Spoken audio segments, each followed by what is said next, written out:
get the lights and we will start talking on the history of dry docks in Bay City and in the Saginaw River.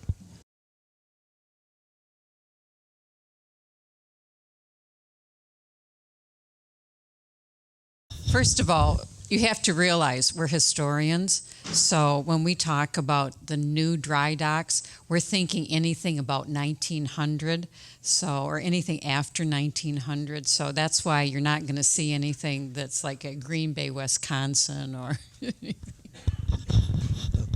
On the Saginaw River, there between Greenpoint and the mouth of the Saginaw River, there was approximately 100 sawmills producing literally millions of feet of lumber and lath and shingles and other products out of wood.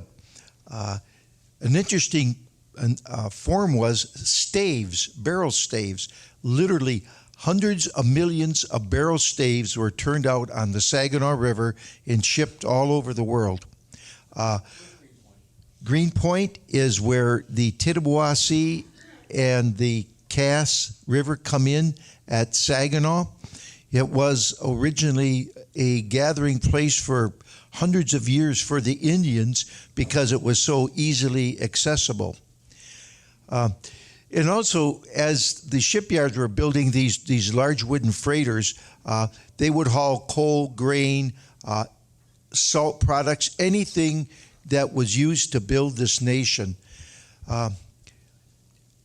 And the railroads weren't fully developed at that, let's say in the mid to late 1880s. There was railroads, but they could not begin to handle the amount of freight that was being produced in this country, especially around the Great Lakes.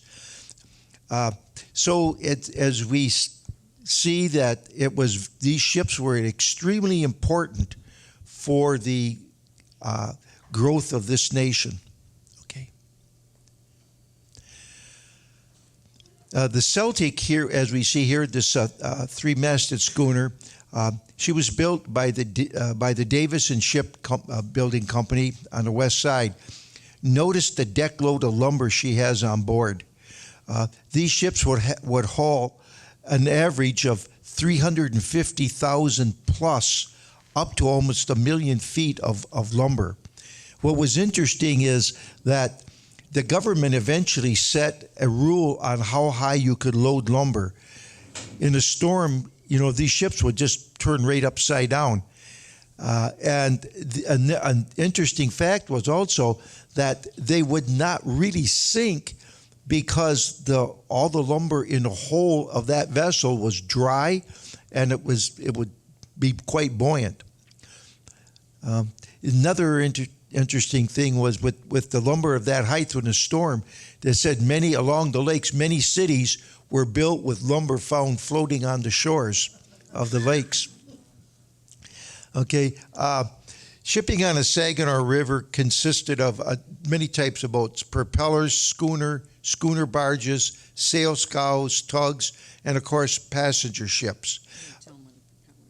Okay, a propeller was, of course, had a propeller for driving it. Later on, early on they were called steamers. Traditionally, a steamer was a side wheel vessel. Then, of course, we have the schooner. A schooner barge was one that would be towed behind a wooden steamer. Now, they would also be fixed with sails so that when in a storm, these schooner barges would also act like an anchor. They would hold the steamer back. They would blow a signal, they would release the line, and by that time, the sails were raised on the schooner barge and they could fend for themselves. Here with this picture here is in Bay City, along where the Genesis Hardware would be. Notice it looks like ice. This elderly lady told me one time that her husband, who was a captain for the Blodgett fleet, he was staying aboard the schooner barge NC Holland. His job was to make sure they had barrels of salt on the deck to dump the salt along the edge of the schooner so that nobody would try to get across and get on board. I imagine today the EPA would love that. Okay, again, we're looking at all wooden vessels here. Wooden ships needed constant maintenance, lake storms, normal usage, damage. All of this took its toll. Caulking, replacement of planking, keels, anything that would happen to these wooden vessels had to be taken care of. Accidents on the lakes, ships colliding, hitting snags in the river, which would actually, on the steamers, actually break the propellers. All of this was needed. These ships needed repair work. It's like anybody that has a wooden boat. They're constant maintenance. One of the things we hear a lot about is STEM, science, technology, engineering, and math, and how we need to get our students today up on STEM. Well, we forget that STEM built our area, that a lot of these technologies were either developed here or they were brought here, and there was a tremendous amount of the STEM techniques going on right here. As we see here, it says in 1881, over 100 vessels were wintering in Bay City and Saginaw. Between both cities, it was over 100 vessels. And a lot of these ships would need work. They would come into Bay City because of the dry docks, and it's the only place they could get anything done on the Lake Huron of any size. So anyway, the winters were very busy for the dry docks. Okay, what is a dry dock? A dry dock, sometimes called dry dock, or as we can see up there, it was hyphenated. This really throws computers into a really tizzy. If you try to put in dry dock, one word, it underlines it in red. Or if you take it apart and put dry dock, it won't work. It wants a hyphen in the middle. It depends how old your computer is. And okay, basically there was different types of dry docks. We had floating dry docks. You have those that were put into the ground, and you had marine railway dry docks, and you had a form of a dry dock called taking them out on the shore. We'll get into that a little bit later. Okay, we see here graving docks and that. That's okay. Then there are floating dry docks and marine railway. These were the three biggest ones on the Saginaw River. The first dry dock that we can come across that mentions was the Western World.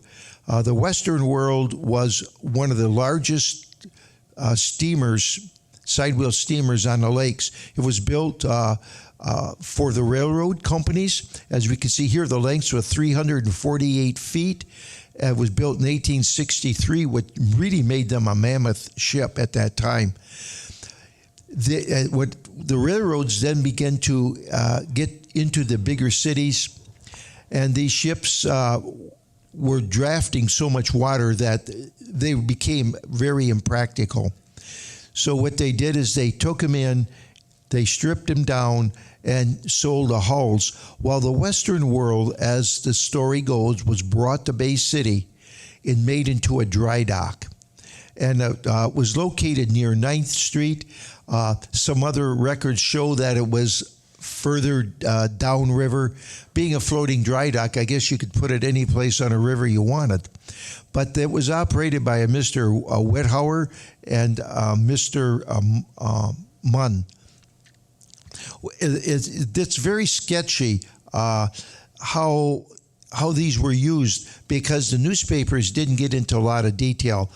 In the 1880s, somebody was coming in on a passenger steamer and seen an old burnt-out hull on the west side of the river out near Essexville area, and wanted to know what it was. And in this article, it said that in checking with some of the older pioneers of Bay City, that it was at one time the floating dry dock of the hull of the Western world. But there's a lot of debate on that. But according to the newspaper, you got to take it for gospel. Okay. Okay. Bay City Dock and Shipyard, William Crothwaite, shipbuilder and repairer. Now, Crothwaite was one of the leading, what would I call that, ship carpenters on the Saginaw River. He was very popular, built a number of vessels, and according to this, he also operated a dry dock. Here we see a picture of the Bay City Dry Dock. In 1879, the newspaper stated that there were 25 men working there and had a payroll that amounted to $50 a day. Now, these guys would be working about 10 hours a day, so it wasn't hard to figure out how much they were making an hour. In today's, this is dollars, and today's would be approximately $46.20. So it's you can see what's interesting is notice how they're dressed. They don't have short sleeves on. A lot of the stuff was done, like I said, in the wintertime. And so it was quite interesting when you really can look at the original photograph and see the amount of tools that they had in their hands. And now this is a schooner here we see. I believe it was the Theodore Fassett. Mr. Tron was the dry dock yard foreman. The offices were located near 3rd in Water Street, but the dry dock was actually down at the borderline between Bay City and Essexville on Atlantic Street. Okay. Here we see a copy out of the old a map of Bay City. I didn't bring my little pointer, but you can see that real long slit in the river. That it says Bay City Dry Dock. That was located right in there. And we were fortunate enough to be over at the museum and went through one of their books, and the Platt books. And this is a drawing that Chris made. They wouldn't let us photograph it, but what we did is Chris did the drawings and then we enhanced them. And we're looking for somebody that would be interested in building a model of that dry dock with the information we have. Notice the fish house.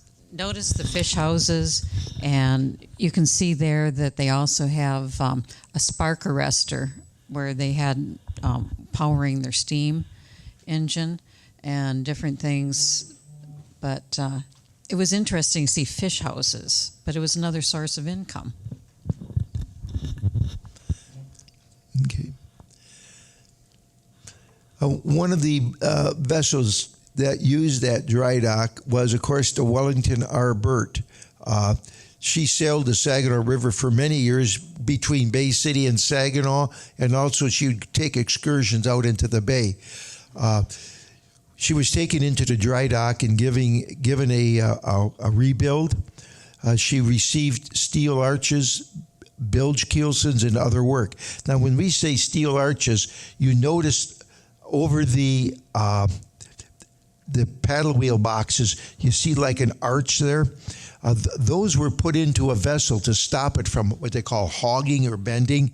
And later on, they would replace those with steel arches into the sides of the vessel. Also, the keelsons, which were different types of thickness of oak, they would put steel on each side of those, and that would also allow more strength to the keel. Okay, here we see the Bay City Dry Dock. As we stated that these docks did numerous repair jobs. Most of them were done to the replacing of propellers, because with all the logs floating in the Saginaw River, it was inevitable that one of these would find one of those logs that was laying below the water line. If you look closely, you can see the men on the left-hand side down below the hull of the Sarah Smith. You see an opening spot there. That's planking that is being replaced. Also, when you look at the picture, where the men are on that one point, that's a large rudder they're working on. The yard was so busy at one time that the men actually were working by lamplight, by kerosene light, because they had to get the jobs done, and time is money. Okay. Here we see the D.F. Rose. In 1882, she was docked for a rebuild, receiving new keelsons, assistance keelsons, bilge keelson, and other works. Then also during that year, the barge Northern Light was docked for caulking. The George B. Sloan arrived at the yard and was given a new jib boom. The Kent was docked for a new centerboard. Now, a centerboard on a schooner is, if you're familiar with sailing vessels, they have to have a centerboard because it keeps them more stable. And with schooner barges, they had these humongous centerboards that were raised and lowered by a steam windlass to keep the ship going straight. Okay. The freighter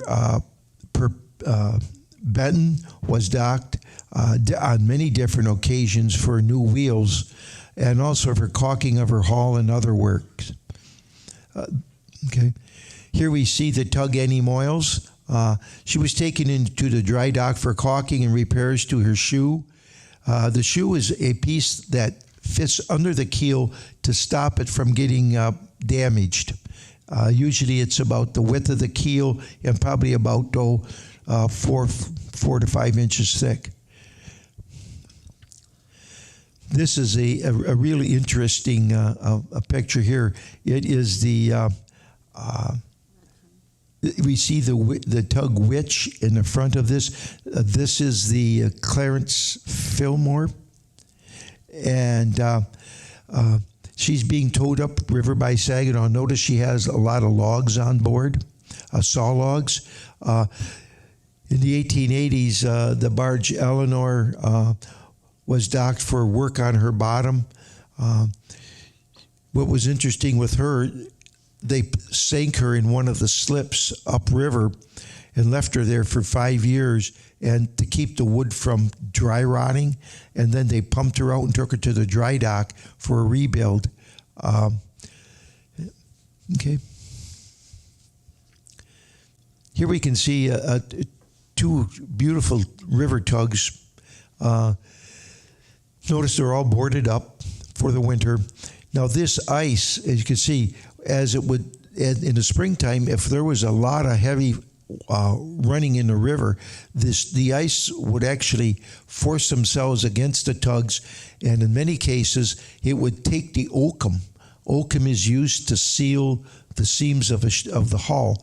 It would remove the oakum enough that these tugs would, and any other vessels, would start to take on water. Okay, and again, this is the same picture we had seen, but the stories are a little bit different. In 1882, the dry dock was discovered to be leaking through the bottom, which meant that there was not a very good bottom to build a dry dock on. And it got to a point where they actually had to stop working for several weeks and put a cofferdam across the dry dock, the gate, take the bottom out and refix it. Also, the tug Cheney was docked in October to be recaulked. Okay. In December of 1887, the Nellie Mason was docked after going ashore. The Tribune reporter stated, "Those who have never seen a boat wrecked forms an interesting sight. The timbers on her bottom are bruised, broken, and twisted. There are barrels of sand, mud, stone in her hold." So she must have really went on the shore. "The lumber which was loaded is stained with mud and thereby damaged." She received new planking, new bottom, new center board box. She also received new spars, new deck, new forecastle, and was recaulked, which took about 3 months and cost $12,000. Now that's some pretty hefty work being done on a vessel. What's interesting is Don and I will start reading these newspapers, and pretty soon you're thinking in terms of how they talked in 1890 and you start reading a new newspaper and it just doesn't make sense because your mind is still back in the 1880s. Whenever I write a letter, I always give it to my wife to look it over. She says, "How can you write this type of English?" I said, "Well, that's the way it is." She said, "You've been reading these newspapers far too many years." Okay. In leaving the river with a load of 300,000 feet of lumber, the propeller Glasgow struck a submerged object and broke her wheel. She was brought to the Bay City dry dock for repair to her wheel. In May, Captain Davidson entered into agreement to purchase the Bay City dry dock for $25,000. Now, this is interesting because Davidson at this time was building some very large wooden vessels. He needed a place to work on them, and the lower dry docks and the lakes were always so busy. So he purchased the Bay City dry dock and made some major repairs to it, and continued to run it constantly. In 1893, the 255-foot wood propeller City of Cleveland was wrecked in a storm on Beaver Island in Lake Michigan. The bottom was badly damaged and twisted, and after 2 months in the dry dock, she was released, giving great credit to the yard and the capability of the men that worked on her. At that time, the yard had about 157 workers. It's interesting when you look at this photograph, the amount of oak that is piled up all over the place. And that white building on the left, right across the front of it, in great big letters, this is Bay City Dry Dock.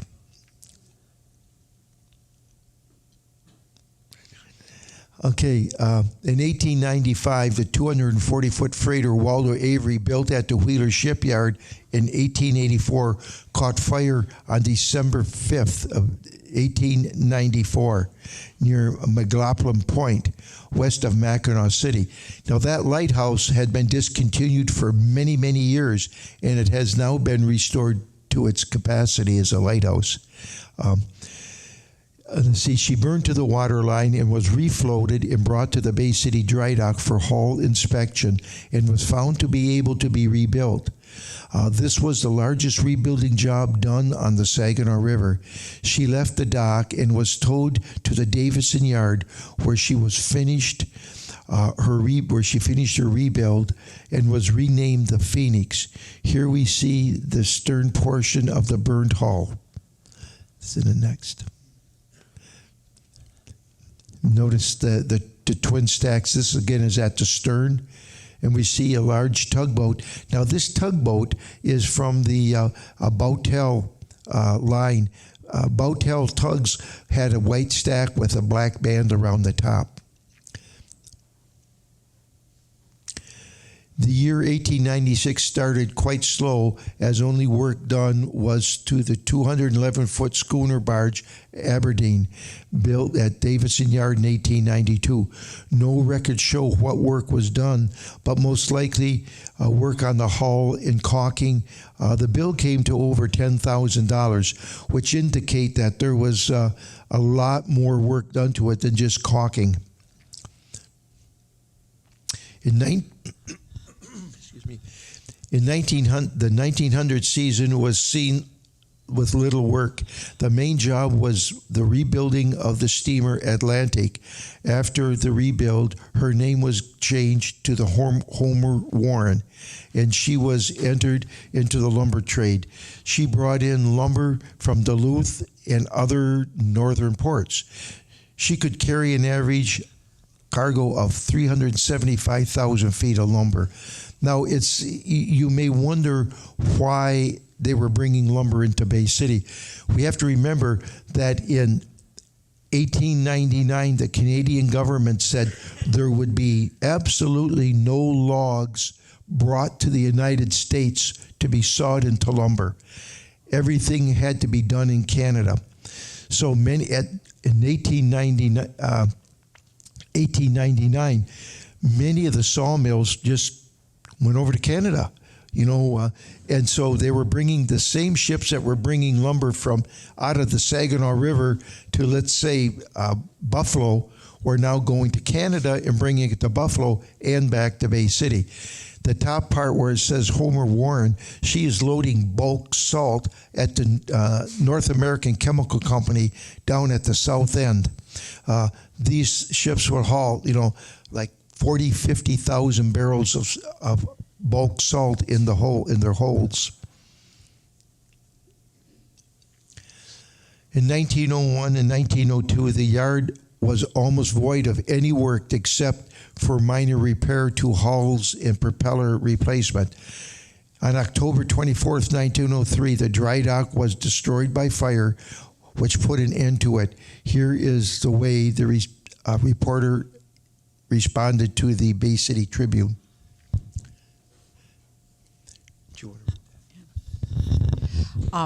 Mostly, and I won't read it word for word, but the idea is that tons of fish perished in this fierce blaze, but there was so much ice that it did save some of the fish, so they were able to resell it. But the Davison Dry Dock caught fire and was destroyed, and some of the buildings, like it says in the work shop, was doomed. But it's an interesting account from the Bay City Tribune at this time. They had stored, in the freezer were stored 20 tons of fish. But we'll be able to keep right in business, and the fire only inconvenienced us. Notice that the Tribune cared more about the fish than the dry dock. But again, you can get a feeling of how they were reporting things and what was important at that time.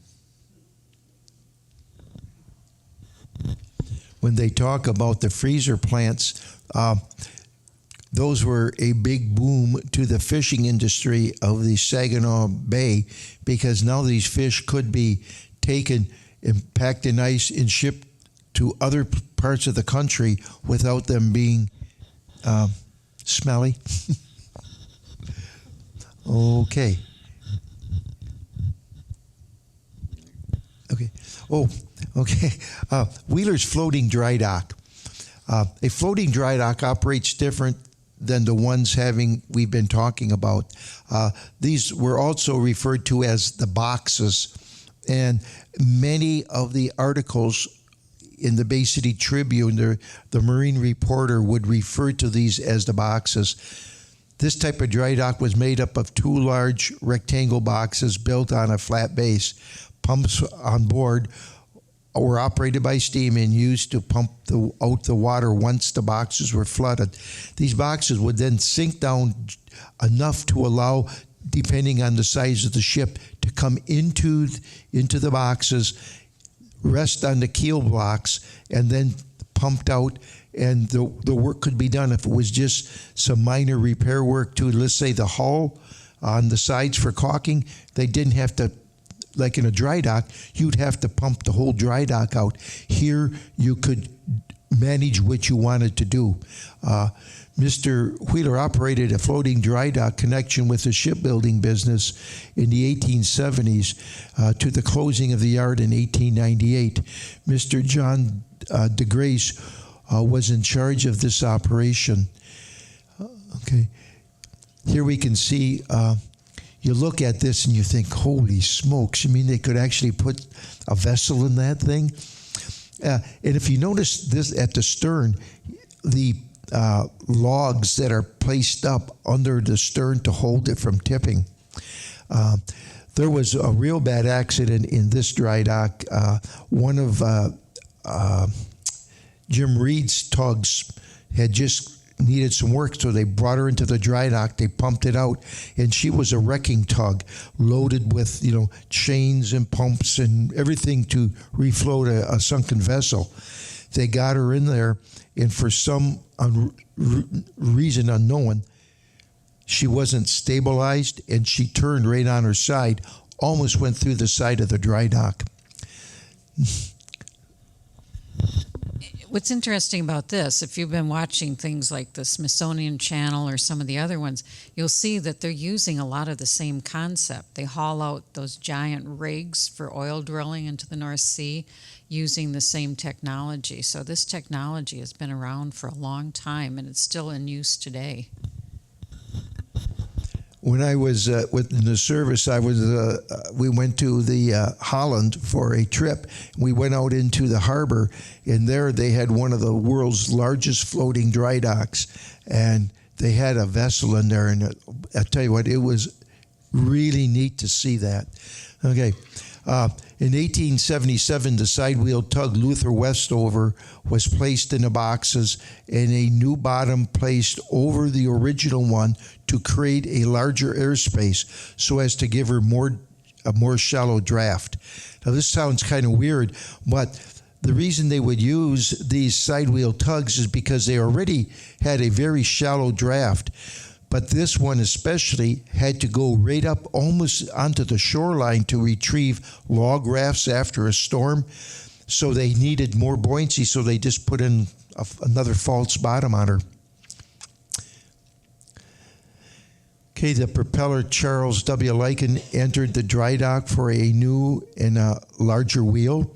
The Charles Lycan was built as a tug in 1880, ran between Augrey and Bay City, hauling logs for the Saginaw River mills, and in 1898, she was hauled out on the river south of the Wheeler Yard and lengthened to 73 feet and rebuilt as a passenger freight vessel.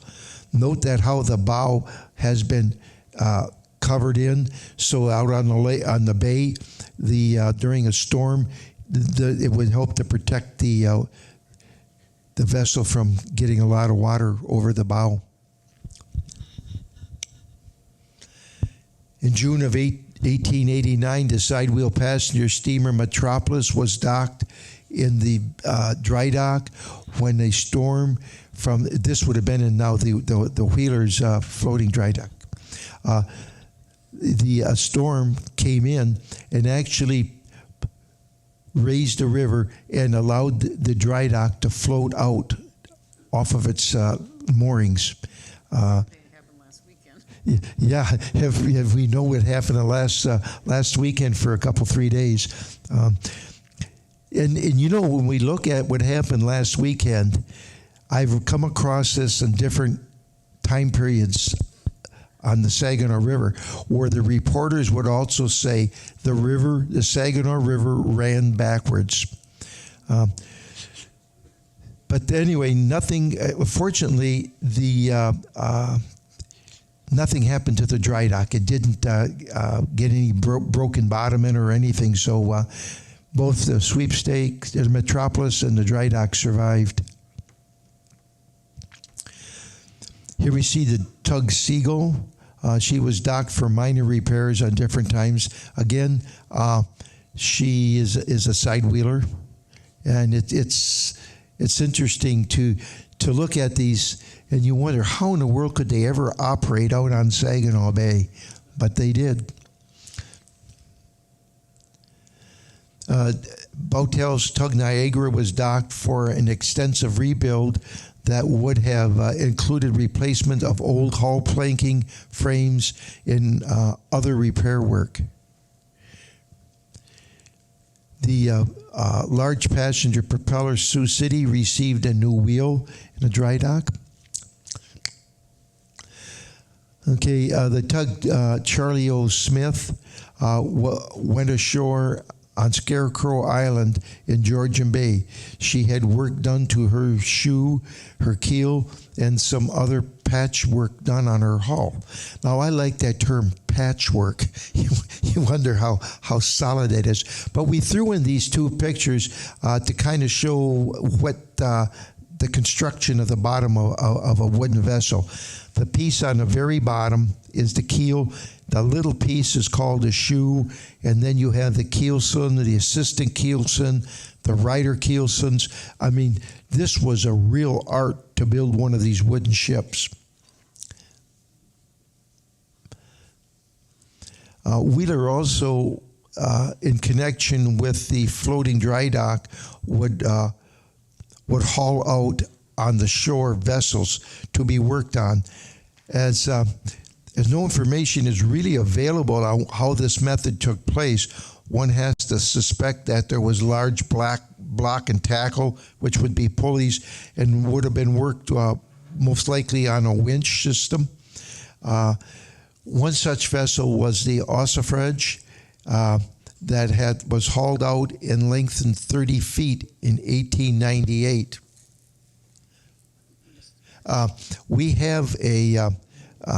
We'll have a picture here at break that you can see actually how this vessel looked like when it was cut in two. What do you want?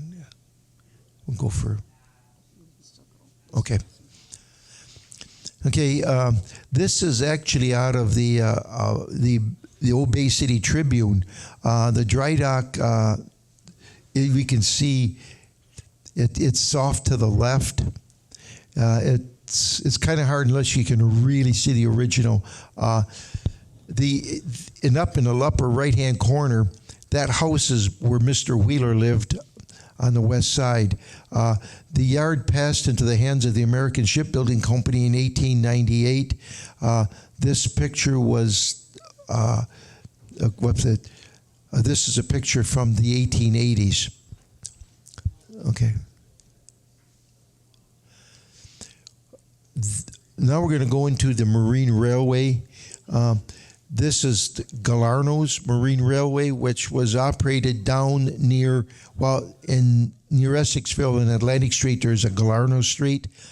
He owned a whole bunch of property along the river, so he built this Marine Railway.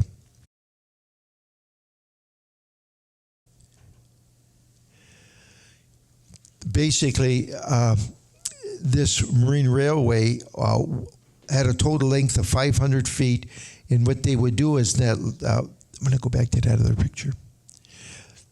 They drove pilings all the way out into the river at an angle, and they had these special built railway trucks, or the wheels, and they would lower those down, winch those down into the river. The tugs or whatever vessel would then be pushed up onto them and cradled, as you can see here. And if you notice in the front one how it looks like the cradle is at an angle, that's so the hull would stay straight.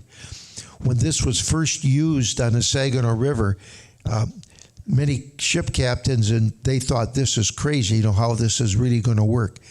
But it actually was a huge success. This is the last marine railway to be used on the Saginaw River. It was over at Bill Stender's marine contractor on the Middle Grounds. Here we see the Jill Marie being let down into the river for her launching. If you notice those two parts in the middle between the rails, those are cables that worked on a winch, electric winch. The Galarno's Marine Railway worked at first with horses turning a turnstile, and later they converted it to steam. At first, the majority of the vessels using the Marine Railway were tugs of about 80 feet.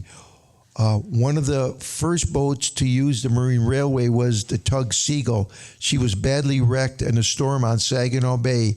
After the storm, she was refloated and brought to the Marine Railway for repairs. Now, we said she went to the bottom. During a storm on Saginaw Bay like we had, you see how much freeboard is there? A lot of water went over the bow of that tug. Another boat was an 81-foot two-masted schooner Ferret, which was taken out, the water and they converted her into a propeller.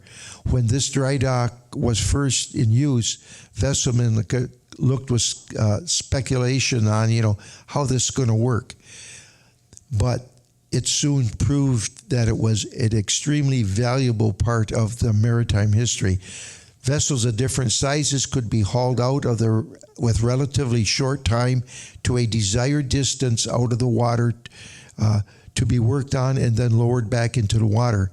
Many of the tugs needed repair to their propellers or hull planking and repairs to caulking. A reporter at one time said there were 6 vessels hauled out at that yard. In 1899, Mr. Galarno built 2 survey boats for the state of Michigan's land office. They were called Michigan and Sugar City.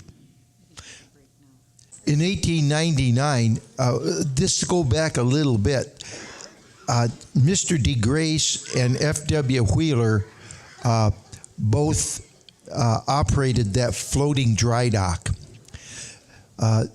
But in 1899, after the yard was sold to the American Shipbuilding Company, the DeGrace took over the full ownership of the floating dry dock.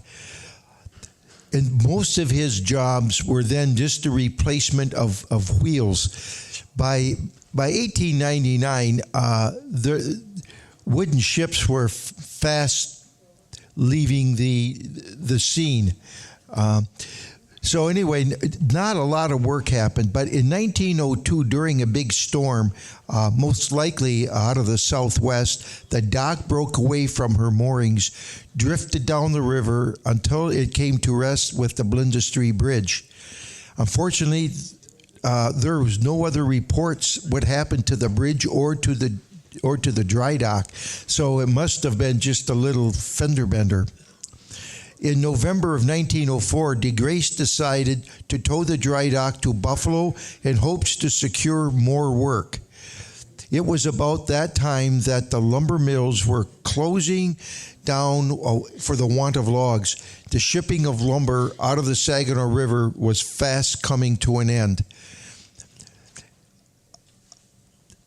It was not uncommon at one time in the 1880s and 90s to have 30 or 40 vessels wintering in Bay City. And during that time, a lot of these vessels were going into the dry docks for most likely their final repair work. An interesting thing with that, with the dry dock, DeGrace, was that in 1906, he took that dry dock and in November finally decided to take it to Buffalo. In November of all months, to take something of that age across, down Lake Huron into Lake Erie. The guy probably had a lot of insurance on it and was hoping. There's no record of it. I haven't heard any divers ever found it there, but no, I think he probably lucked out. Okay. Now, there was another form of docking vessels. They were called the slings, and a guy by the name of Ford had a novel way of lifting smaller vessels for light repair work, such as replacing a wheel or removing ropes that were tangled in a wheel. A lot of tugs ended up having propeller or rope tangling up in their wheels because from the lumbering industry and that, it just drifted in a river. The slings consisted of a large hawser line or cable secured to a large shaft or wheel, and when turned by steam, would actually lift the vessel out of the water. Here we can see a modern way of doing this, and a lot of shipyards or boat yards still use it today, even on the Saginaw River. Don, isn't that similar to what they use for skipper butts to take the Amy Seed out Yep. of the river? Yeah, the Amacita was hauled out. You can go down there probably in another month. You can go down there, Skipper Buds, and watch them refloating a lot of the pleasure boats that way. Ford, a guy by the name of Ford, was another one that had a slings to remove tugs up. Here you can see is also called a machinist and blacksmith. He did a lot of machine work for the boilers and the engines of these tugs. McKinnon was another one that had slings. The McKinnon Manufacturing Company was quite a big company in Bay City. They did a lot of machine castings, anything to do with steam and that or whatever. They would cast it and they would machine it to whatever your desired dimensions were.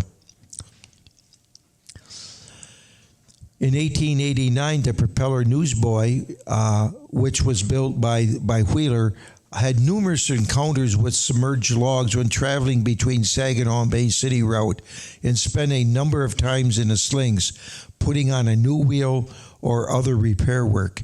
Most of the time it was to replace the wheels. There was an article in the paper I ran across that in the 1920s, there was a machine shop in Foundry on Madison, and in the back of the building on the property, they said there were stacks of old propeller wheels that were used by the tugs during the logging era, and it would be interesting to know whatever happened to them.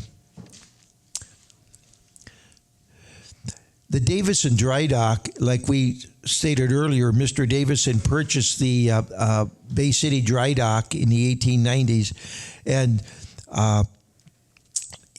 he decided that because of the length of his ships, that the Bay City Dry Dock was very insufficient to handle them. So what he did is he started to build a dry dock of his own down in what now is Vets Park. He stated that this dry dock would be able to handle the largest wooden freighters on the lakes. And so he commenced doing it in 1898, and he for some reason, he slacked off on the building of it in 1899, and it was completed then in 1901. Okay. This is before the dry dock was actually put in, so this is from the plat map. Okay.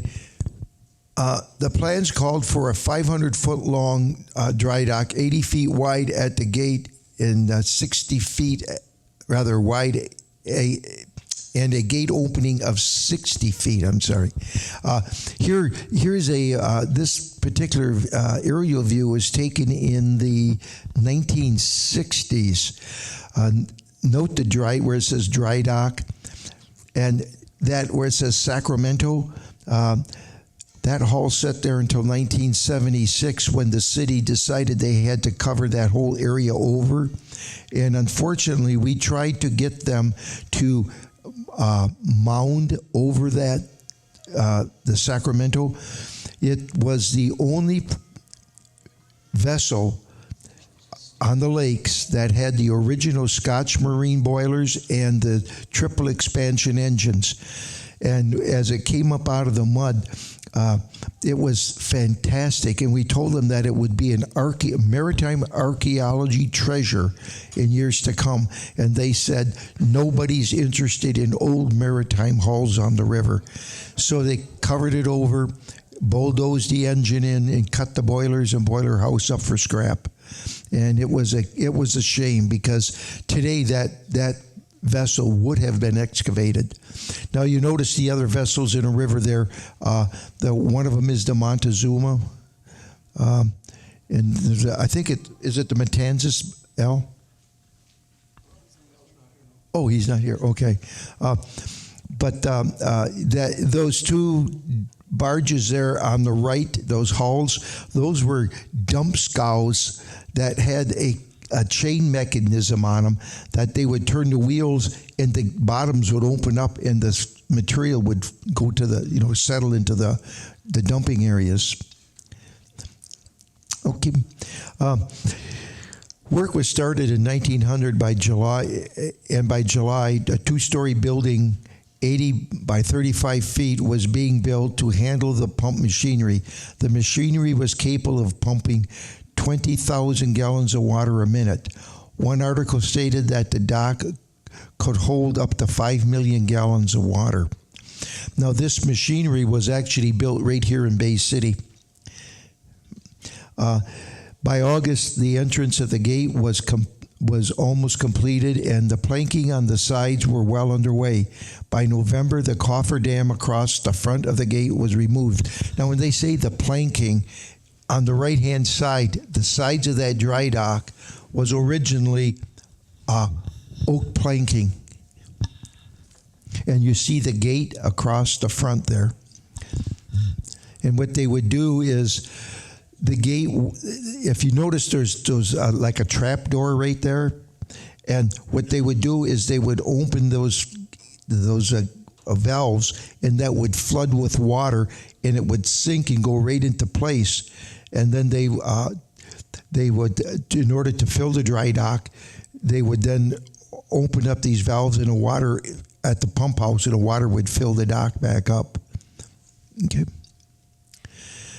In April of 1901, the wooden steamer Bermuda was the first vessel to enter the new dry dock for hull inspection and minor repairs. That year, 21 vessels were docked. Now, this is a very unique photograph. You can see the planking on the side of the dry dock. You can see the keel blocks, which they would bring the vessel in, of course, the dock being full of water, and they would gradually pump it out, and it would settle on those keel blocks. The reason they're called keel blocks is because the keel is the main part of the wooden vessel, and it would set on that. And on each side, you notice those timbers. Well, what they would do is they would push those under to hold the vessel straight, and then they would put logs or timbers across to the side of the vessel to also help to hold it from tipping. If you look closely at the bottom, you'll see two men down there working on caulking the bottom of the hull. The steamer Sacramento was built in 1895 and was docked numerous times in her career in service for the Davison Fleet. Now, the Sacramento served its complete history with the Davison Fleet. In 1905, she was docked for extensive work at a cost of $25,000. In late 1908, she was hit at Duluth by the steel steamer Mataafa. Now, the Mataafa was the one that went sideways at Duluth Harbor during the, Dave, which storm was that? 1905 storm. And it actually broke in half there, and the crew all perished. But anyway, that steel steamer hit the Sacramento, put a hole in her, and she went down.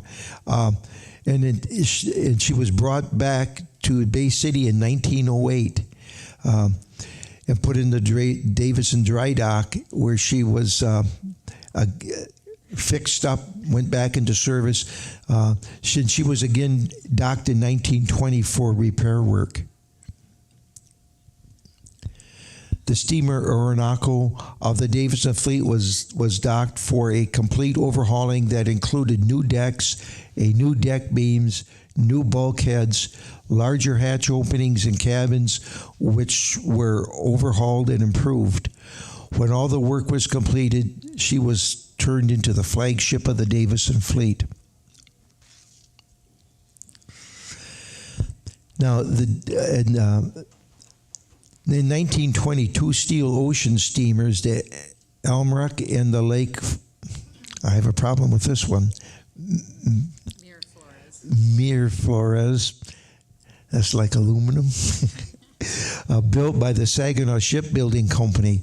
Now, Saginaw Shipbuilding Company started in 1917 to build Lakers for the war fleet to bring stuff across to Europe. And it only lasted until 1918 till the end, and it went out of business. But anyway, these two ships were brought here for docking as a result of hull damage in launching. Notice the ice in the river there when he's going in. One of these photos that we have in the collection, the ice is in the river was probably about 2.5 feet thick. So you can see that when one of these big steamers hit them, even though they would have the ice chopped, it still did hull damage. The propeller, William H. Sawyer, was docked for repairs to her rudder and for a new shoe. In 1921, the Defoe Boat and Motor Works had 8 steel-hulled junior mine planters taken to the Davison Dry Dock to have their bottoms scraped and painted with corrosion-resistant paint. That's most likely lead paint. The wood steamer J.P. Ralph of the O.W. Blodgett fleet was docked for general overhauling that would have included recaulking. Okay. In 1926, a schooner barge C.E. Redfern, built in 1890 by F.W. Wheeler Company, was docked to be converted into a freighter. While in the dock, she was replanked outside. New pilot house was built, new cabins forward and aft built, new stockless anchor system installed, new and larger hatches built, a new diesel engine installed that turned 2 propellers. She spent 1 month in a dry dock. The conversion cost Captain Larson about $35,000. Now there, remember we seen that picture earlier with the tug witch. This is how she looked after the conversion. Notice the stern on her still carries that of a schooner. Many other vessels were docked over the years for rebuilding and repair of their hulls. The steamer Shenandoah, the schooner barge Montezuma, the James P. Donaldson, the 342-foot Chieftain that was docked for repairs resulting from a collision with a steel steamer Kawatua, which the Chieftain sank. Now that's, to have a wooden steamer or vessel think a steel boat is quite unusual. The Chieftain was docked for repairs and took 2 months to fix her up. So she sustained quite a bit herself. Here we see the Capitola in the Davison Dry Dock. Mr. Wicks owned this yacht. I'm not sure when this accident actually happened. Dave, do you have any idea? Have you ever seen anything on that? No. Here we see we figure it's prior to 1900. It was rebuilt later on it was rebuilt at the Davison shipyard. But here we see she's in the Davison Dry Dock for hull inspection. Okay. Now, the Davison Dry Dock was designed for large ships, so there could be problems for smaller ones. Here we see the Wicks yacht Capitola in trouble. Here we go. If I'm not mistaken, I think 1 worker got killed in that accident. But notice the keel blocks down the center of the dry dock, and she has actually slipped off of those.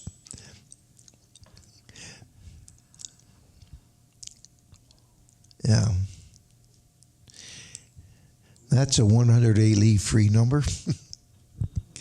Okay, here we see the starting on the right, the dry dock as it looked in its heyday, and this is how she looked in later years. You can still see when we got the low water, you can still see a little bit of that gate, but you can still see today the concrete work on the sill, on the top of it. The Defoe Boat and Motor Works moved from the east side to the west side of the river as more space was needed to build larger knockdown kits. And also completed yachts. In 1918, Mr. Defoe started to build steel hull boats for the United States government. By 1921, all the work on the west side plant was moved over to the new east side plant. As contracts came in for larger yachts and newer and larger buildings were needed, so these wooden hulls could be built inside of the new plant. Now, Defoe had a marine railway. Note here the railroad track next to the chain on the floor. This hull sets on a set of railroad trucks and is launched stern first. Now, I would probably say that yacht right there is most likely a steel-hulled yacht. But if you notice the one next to it, that's wood. Okay. In October 1922, Mr. Defoe constructed a marine railway capable of launching 100-ton boats. After a steel hull had been completed in the yard, it was launched, taken to the marine railway, placed on the cradle, and hauled out into the finishing shed. We can see one there going most likely up into the shed. Now, what's is interesting is when a ship is launched, it is not really given a name or any number until it is christened. So if you just launch a hull, it's just a plain hull. But once it's christened, then it's officially considered a vessel. Okay. Launching a yacht from the finished shed using the marine railway system. Looks like she's sliding down kind of fast. Yeah, it could be. Just kind of cut them loose and let them slide? No, they actually got them to a certain point, then they would let them go down. But no, they'd take them in slow. Over the years, the marine railway was used at the yard for repairing and painting both wood and steel hulls. One of the last vessels built at the yard to use the marine railway was the aluminum hull Mackinac Island Ferry Island Princess, built in 1973. We see her here on the marine railway.